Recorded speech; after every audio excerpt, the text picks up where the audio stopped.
Hello students, welcome to core solutions. Core solutions में हमने PYQ series start की थी। मीन्स हम लोग पास्ट ईयर क्वेश्चंस जो फिजिक्स और मैथ्स सब्जेक्ट के इंपॉर्टेंट चैप्टर्स के हम लोग सॉल्व कर रहे थे। फिजिक्स के भी हमने कुछ चैप्टर सॉल्व किए और मैथ्स के भी हमने कुछ चैप्टर्स के क्वेश्चन सॉल्व किए हैं। आज हम लोग स्टार्ट करने वाले wave optics and mechanical properties of fluids. इन दोनों चैप्टर के हम लोग कुछ क्वेश्चन सॉल्व करेंगे, जिनको हम लोग देखेंगे कि इन क्वेश्चंस को कैसे सॉल्व किया जाए, उनके प्रीवियस ईयर जो क्वेश्चन है उनमें किस टाइप के फॉर्मूले यूज़ हुए थे, सारी चीज़ें हम लोग यहाँ पे देखेंगे।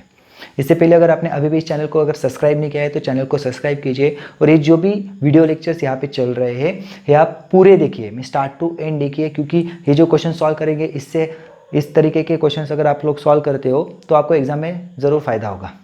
चलो हम लोग स्टार्ट कर दे हमारे क्वेश्चन के साथ। सो फर्स्ट क्वेश्चन है हमारा, two light waves of intensity I1 and I2 having same frequency pass through the same medium at a time in the same direction and interfere the sum of minimum and maximum intensity। Okay, so चलो हम लोग देखते हैं। सो हम लोग मान लो एक का एम्पलीट्यूड A1 है और दूसरे का एम्पलीट्यूड A2 है, तो A1 को हम लोग लिख सकते हैं रूट ऑफ I1 और A2 को हम लोग लिख सकते हैं रूट ऑफ I2। क्यों? Because intensity is directly proportional to amplitude square, right. जो फिर amplitude is proportional to root of intensity, right. So maximum amplitude क्या होता है? A1 प्लस A2 होता है, तो हम लोग लिख सकते हैं I1 plus root of I1 plus I2। Minimum क्या लिख सकते हैं हम लोग? Root of I1 minus root of I2, right. अभी ये हो गया एम्पलीट्यूड, ये हो गया एम्पलीट्यूड दोनों भी। अभी हमें क्या करना है? Intensity Imax। Okay, so Imax को हम लोग क्या लिखेंगे फिर? Root of I1 plus root of I2 bracket square, और आई मीन्स मिनिमम इंटेंसिटी क्या हो जाएगी? एम्पलीट्यूड स्क्वायर है, एम्पलीट्यूड तो ये आ गया तो इसका स्क्वायर, सो यहाँ पे हो जाएगा root of I1 minus root of I2 bracket square, right. हमें यहाँ पे पूछा क्या है? यस, सम पूछिए। मीन्स दोनों को हमें क्या करना पड़ेगा? ऐड करना पड़ेगा। दोनों को अगर ऐड कर लेते हैं हम लोग तो क्या हो जाएगा? रूट ऑफ, या फिर राइट, सो या फिर root of I1 plus root of I2 bracket square plus root of I1 minus root of I2 bracket square, right. So I1 square plus I2 means sorry root of I1 square means I1 plus I2 plus 2 root of I1 2 root of I1 I2, right. So यहाँ पे I1 plus I2 minus 2 root of I1 I2, 2 root of I1 I2 यहाँ का minus है, यहाँ का plus है, तो वो सब्ट्रैक्ट हो जाएगा, राइट। या फिर चलो मैं लिख के बताता हूँ, यहाँ पे ये हो जाएगा I1 plus I2 plus 2 root of I1 I2, और ये हो जाएगा I1 plus I2 minus 2 root of I1 I2, ये हो जाएगा कट। I1 प्लस I1 यहाँ पे हो जाएगा 2I1 और I2 plus I2 2I2, means इसको कॉमन ले लिया हमने, सो राइट। सो हमारे पास ऑप्शन है option B, yes, 2 into bracket I1 plus I2, right. चलो then next question, the light of wavelength lambda is incident on a single slit of width a and the distance between slit and screen is d in diffraction pattern if the slit width is equal to the width of central maxima. Slit width is equal to width of central maxima, then t is equal to what? So width of central maxima का formula क्या होता है? Yes, width of central maxima 2 lambda d upon a, a mean slit width, लेकिन उन्होंने बोला कि ये slit width ये a इतनी है, means a is equal to w, तो यहाँ पे हम लोग लिख सकते हैं a is equal to 2 lambda d upon a, right. से हो जाएगा a square is equal to 2 lambda d। हमें क्या पूछा है? यस, कैपिटल D क्या हो जाएगा फिर? a square upon 2 lambda, yes, option है बी। चलो देन थर्ड क्वेश्चन है हमारा, in Young's double slit experiment fifth dark fringe is form opposite to one of the slit if d is the distance between the slit and the screen, then small d is the separation between the slits, then the wavelength of the light used is, means wavelength हमें निकालनी है given जो data है उनके format में, means d और d के form में। ओके, सो ऑप्शन से देखो d square by 9d, d square by 5d, d square by 6d and d square by 15d। तो यहाँ पे मैं लिखता हूँ सी x 5d 5 fifth dark, okay. So is equal to क्या दिया हमें? d/2। कैसे? देखो ऐसे, ये एक सोर्स है S1 और ये एक सोर्स है S2, राइट। देन यहाँ पे कहीं पे मीन्स यहाँ पे बैंड फॉर्म हो रहा है, राइट। मीन्स यहाँ से ये टोटल है D, ये टोटल D, तो ये डिस्टेंस कितना हो जाएगा? d/2, इसलिए मैंने यहाँ पे लिखा। मीन्स जो डिस्टेंस है सेंट्रल ब्राइट बैंड से लेके डिस्टेंस कितना होगा, half of the distance between two sources, right. So x 5d, तो यहाँ पे क्या हो जाता है ट्वाइस n माइनस 1/2, मीन्स वहाँ पे 5 × 2 10, 10 - 1 9, मीन्स यहाँ पे हो जाएगा 9/2 lambda d/d is equal to d/2, right. ये 2 यहाँ पे कट हो जाएगा। हमें क्या निकालना है, लैम्बडा निकालना है, तो लैम्बडा क्या हो जाएगा d²/9d। Yes, which option is correct, option A.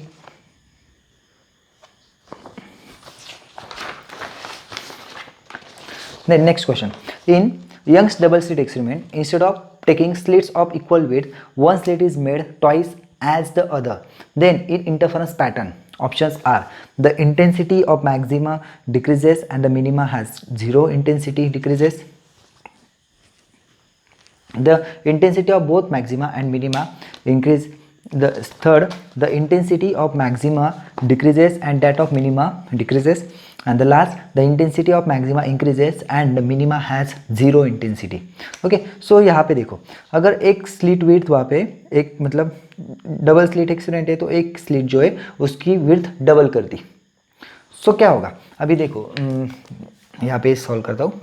Okay, सो यहाँ पे आई मैक्स क्या आएगा, या आई मैक्स आई मीन, चलो हम लोग ऐसे लिखते हैं। अभी सेपरेट सेपरेट भी लिखेंगे तो भी चलेगा, कोई प्रॉब्लम नहीं।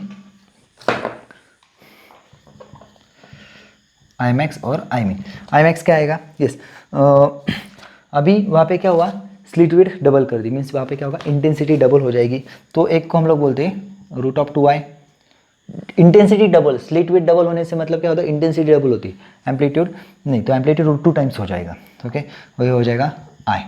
देन यहाँ पे क्या हो जाएगा, √2i माइनस √i, मतलब क्या हुआ, एक्चुअली पहले कितनी हो सकती थी, √i plus √i means 2√i, right. और ये कितना होना चाहिए था, 0, तो 0 से इतना हो गया, ये इतना हो गया, मतलब क्या हो गया, इंटेंसिटी वहाँ पे इंक्रीज हो गई दोनों की।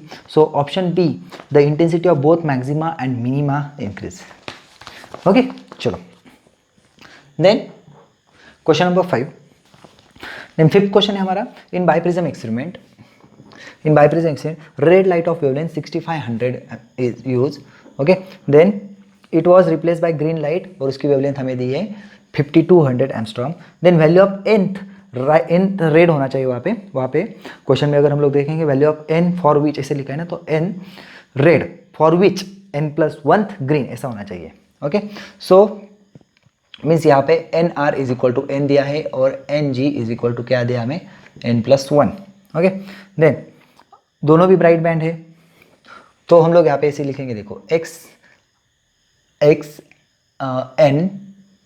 xn red is equal to xn+1 green, right, ऐसे दिया है। सो x का फॉर्मूला क्या होता है, n is equal to n lambda d/d, okay, for bright band. Okay, baby means bright band. So अभी यहाँ पे हम लोग लिखेंगे n lambda r nr, okay, d/d is equal to यहाँ पे क्या हो जाएगा, n g lambda g d/d। Okay, so d cut हो जाएगा, राइट। सो यहाँ पे nr क्या है, nr है हमारे पास n r, लैम्बडा r कितना है, लैम्बडा r हमारे दिया है 6500, राइट। देन ng कितना है, n+1 और लैम्बडा जी कितना है हमारे पास 5200, तो ये 2 0 यहाँ पे कट हो जाएंगे, ये हो जाएगा 65n is equal to 52n minus plus 52। ये भी यहाँ पे सब्ट्रैक्ट हो गया, 65 माइनस 52 मीन्स यहाँ पे हो गया 13n इज इक्वल टू 52। इससे हम लोग लिख सकते हैं n is equal to 4, right. So which option is correct, option C is n is equal to 4, right. चलो then question number 6, a slit of width a illuminated by white light, the first diffraction minimum for light of wavelength 6500 angstrom is used, is formed at 30 degree, then a is sin 30 हमें दिया है। सो हमें पता है formula diffraction, yes, Bragg diffraction law क्या हो जाता है, a sin theta is equal to lambda, right. First minimum बोला है, इसलिए यहाँ पे n लैम्बडा होता है, n फर्स्ट हो जाएगा, 1 हो जाएगा। ओके, सो हमें यहाँ पे निकालना क्या है, इस वेवलेंथ निकालनी है। सो हम लोग यहाँ पे करेंगे a इज इक्वल टू क्या हो जाएगा, a is equal to sine theta, right. और क्या पूछा है, slit with a illuminated by the diffraction pattern. Okay okay, then value of a पूछा है, सॉरी वैल्यू ऑफ ए पूछा है, लैम्बडा बोला था मैंने। सो लैम्बडा की वैल्यू कितनी हमारे पास 6500, राइट, इंटू हम लोग करेंगे 10⁻⁻10 divided by sine theta, sine 30 में साइन 30 कितना हो जाएगा 1/2, सो ये ऊपर आते हो कितना हो जाएगा फिर 13,000 इंटू 10⁻10 मिस इसको हम लोग देखो 1 2 3 4 1.3 इंटू 10⁻6 और 10⁻6 मतलब क्या होता है माइक्रो, राइट। सो मतलब हम लोग लिख सकते हैं 1.3 ये मीटर हो जाएगा। ओके, सो ये हो जाएगा micrometre, right. So which option is correct, option D 1.3 micrometer.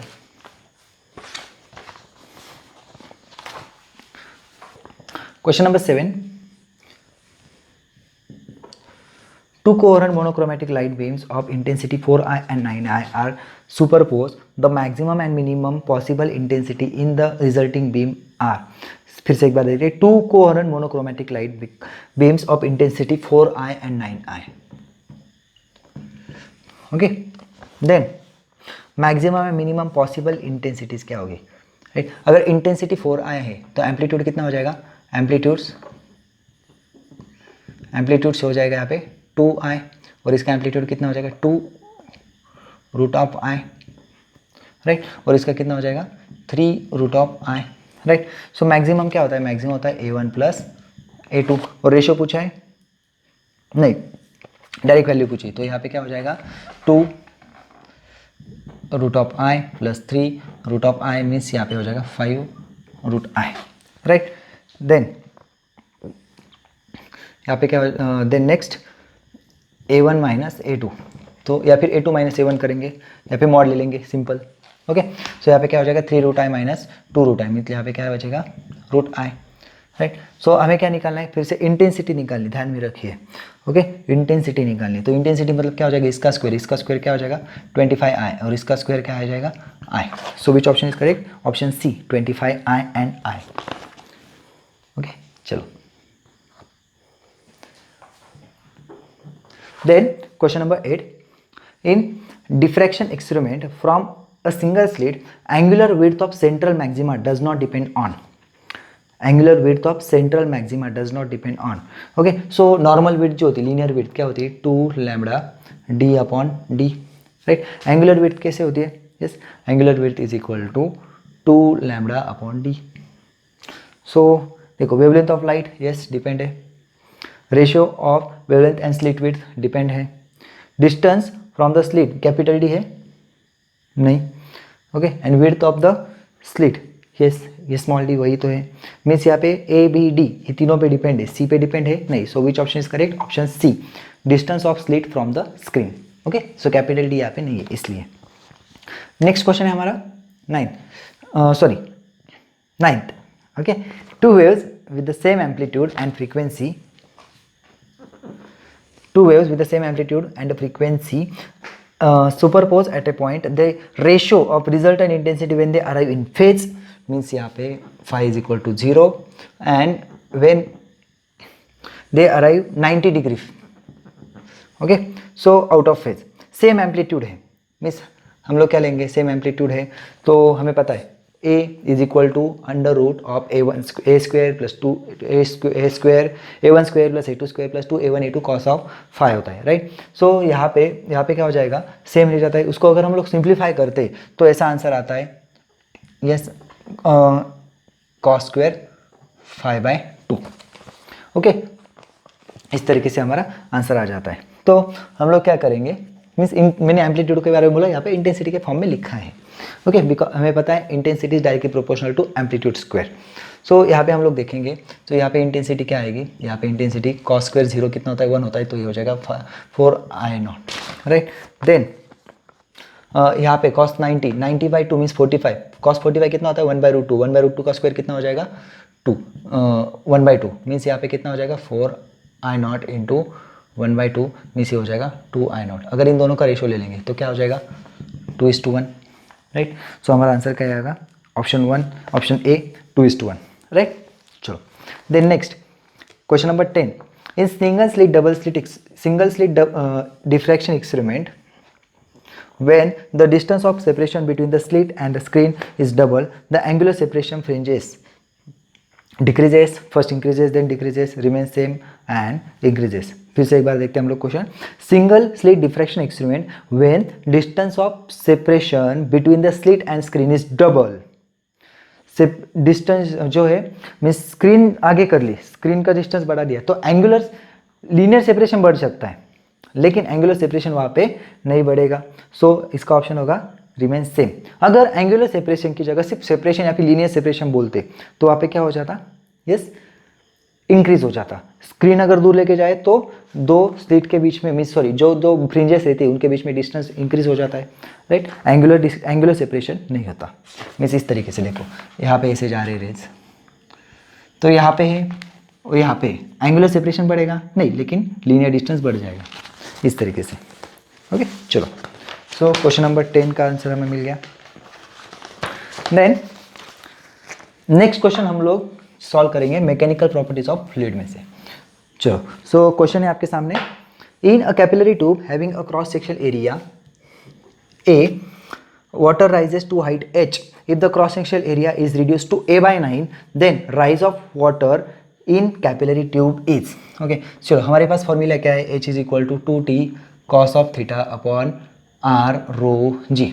यहाँ पे कोई फैक्टर चेंज हो रहा है, सिर्फ एरिया चेंज हो रहा है और कुछ h मीन्स यहाँ पे yes any other factor no. तो एरिया चेंज हो रहा है तो मतलब हमें क्या करना पड़ेगा, yes area is equal to pi r square. Means यहाँ पे हम लोग लिख सकते हैं area is proportional to are square, means r is proportional to root of area, right. यहाँ पे हमें एच और आर का रिलेशन लेना है. H is inversely proportional to R, H is inversely proportional to R. So इसका मतलब क्या हो जाएगा, हमें H2 या फिर H1 by H2 is equal to R2 by R1, लेकिन ये क्या हो जाएगा root of A2 by A1, right. So A2 कितना दिया हमें, A2 इज a/9 और ये A, सो ये कैंसिल हो जाएगा. सो यहाँ पे हो जाएगा H1 upon H2 is equal to a/9 का रूट मतलब क्या हो जाएगा 1/9 का रूट मतलब 1/3. हमें क्या निकालना है H2 इज इक्वल टू क्या हो जाएगा 3H, मतलब H1 है, H1 को हम लोग H कहेंगे यहाँ पे, राइट. सो ये हो गया हमारा answer option B 3H. Okay चलो नेक्स्ट क्वेश्चन है हमारा. 8 identical drops of water falling through air with uniform velocity 10 cm/second combine to form a single drop of big size. Then the terminal velocity of the big drop will be. Okay, means 8 drop से यहाँ पे combine हो रहे हैं और एक big drop बन रहा है और उसकी टर्मिनल वेलोसिटी हमें निकालनी है.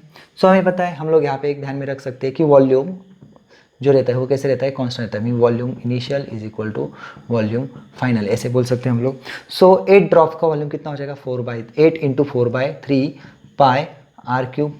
और सिंगल जो बिग ड्रॉप है उसका वॉल्यूम कितना रहेगा 4/3 पाई आर क्यूब, राइट. 4/3 पाई क्या हो जाएगा, कट हो जाएगा. सो यहाँ पे हम लोग लिख सकते हैं 2r is equal to r cube root लेके, राइट. सो यहाँ पे हमें क्या पूछा है, यस टर्मिनल वेलोसिटी हमें निकालनी है.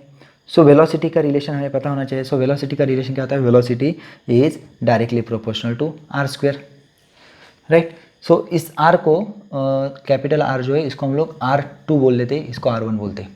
तो मतलब सिंप्लीफाई करने के लिए थोड़ा सा ईजी हो जाएगा, बाकी कुछ नहीं. ओके सो यहाँ पे हम लोग लिखते हैं कि V1/V2 इज इक्वल टू क्या हो जाएगा R1 square by R2 square, right. लेकिन हमें यहाँ पे क्या आया है R2 is equal to 2R1, right. So इसको क्या लिखेंगे हम लोग R1 स्क्वेयर, यहाँ पे 2R1 square, R1 square cancel हो जाएगा. यहाँ पे क्या आ जाएगा 1/4, राइट. सो हमें क्या पूछा है V2 इज इक्वल टू क्या हो जाएगा 4V1. सो पहली वेलोसिटी कितनी थी उसकी 4 इंटू 10 मतलब आंसर क्या आएगा हमारा 40 सेंटीमीटर/सेकेंड, राइट. देखो कितने सिंपल क्वेश्चन है, आराम से हो सकते 30-40 सेकंड में हो जाएंगे हमारे, 20-25 सेकंड वहाँ पे बच भी सकते. ओके सो वो जो टाइम है हम लोग डिफ़िकल्ट प्रॉब्लम्स में यूज़ कर सकते हैं. ओके चलो then question number 13. A capillary tube is vertically immersed in water. Water rises up to height h1. When whole arrangement is taken up to depth d in a mine, the water level rises up to h2. Then the ratio of h1 is to h2. Okay so देखो यहाँ पे हमें formula पता होना चाहिए h is equal to 2t cos theta upon r rho g. तो यहाँ पे कोई कौन सा फैक्टर चेंज हो रहा है? कोई फैक्टर चेंज हो रहा है? सिर्फ हाइट और ग्रेविटी, क्योंकि डेप्थ बोला है ना, राइट. सो मीन्स हम लोग सिर्फ इसका और इसका रिलेशन लिखते हैं यहाँ पे. h इज प्रोपोर्शनल टू क्या हो जाएगा? Root of g, right. So मतलब हम लोग ऐसे लिख सकते हैं h1 g1 is equal to h2 g2, right. So h1 को लिखेंगे हम लोग h1 ही, ओके, और g1 को लिखेंगे g, और h2 को h2 ही लिखेंगे, और g2 को हम लोग क्या लिखेंगे? 1 minus D upon R into G. ये कट हो जाएगा. So h1 upon h2 is equal to क्या हो जाएगा? 1 minus D upon R, right. So ये हो गया हमारा answer. Yes, option B 1 minus D by R. Okay, चलो.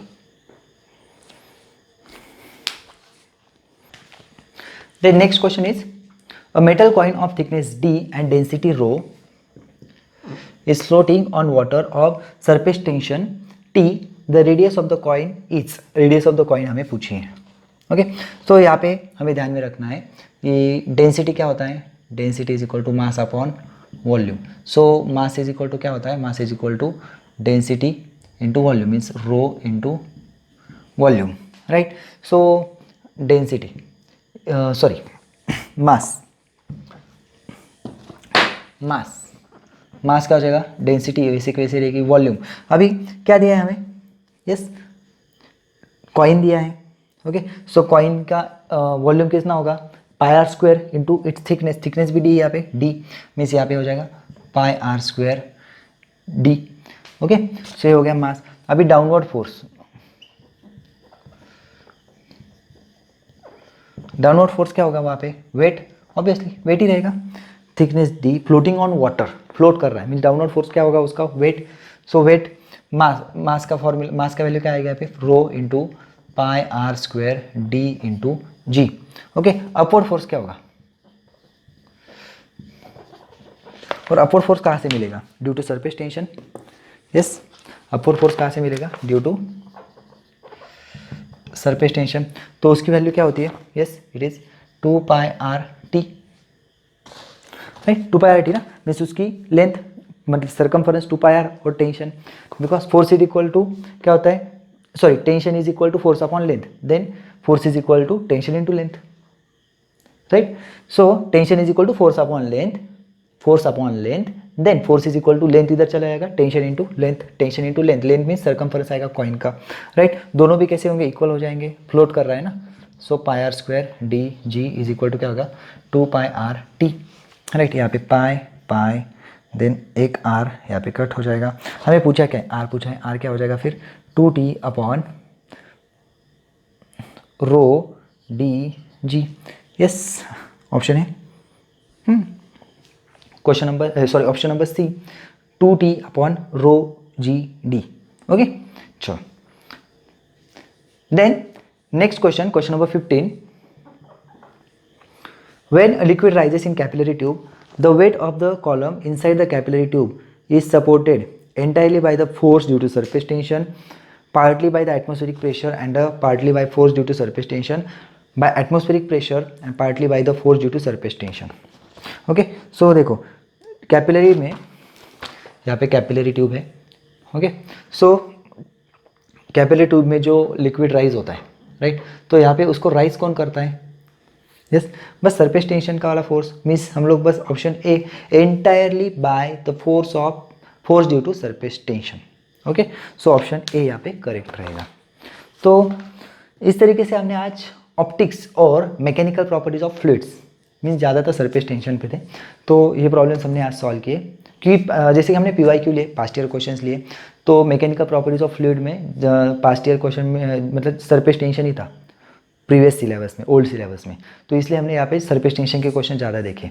ओके, तो अभी जो मैकेनिकल प्रॉपर्टीज ऑफ फ्लूइड्स में जो बर्नौलीज प्रिंसिपल तो हटा ही दिया सिलेबस से। ओके, जो स्टार्टिंग वाले टॉपिक्स है, गेज प्रेशर वगैरह, ओके, स्पीड ऑफ इफ्लक्स, तो उसके बेसिस पे जो सिंपल प्रॉब्लम्स है वो आप लोग देख सकते हो। वो प्रॉब्लम्स आप अपने जो भी बुक होगा आपके पास उसमें आप देख के थोड़ी सी प्रैक्टिस करिए। और साथ ही साथ हमारे MCQ टेस्ट भी है, मॉक टेस्ट हमारे वेबसाइट पे, लिंक डिस्क्रिप्शन में है। तो उस लिंक पे जाइए, आप सारे के सारे जो भी चैप्टर आपको मन करे उस चैप्टर के आप टेस्ट दे सकते हो। अभी टाइम कम है, आप फुल लेंथ टेस्ट भी दे सकते हो। अच्छे से स्टडी करते रहिए। All the best, take care, bye bye.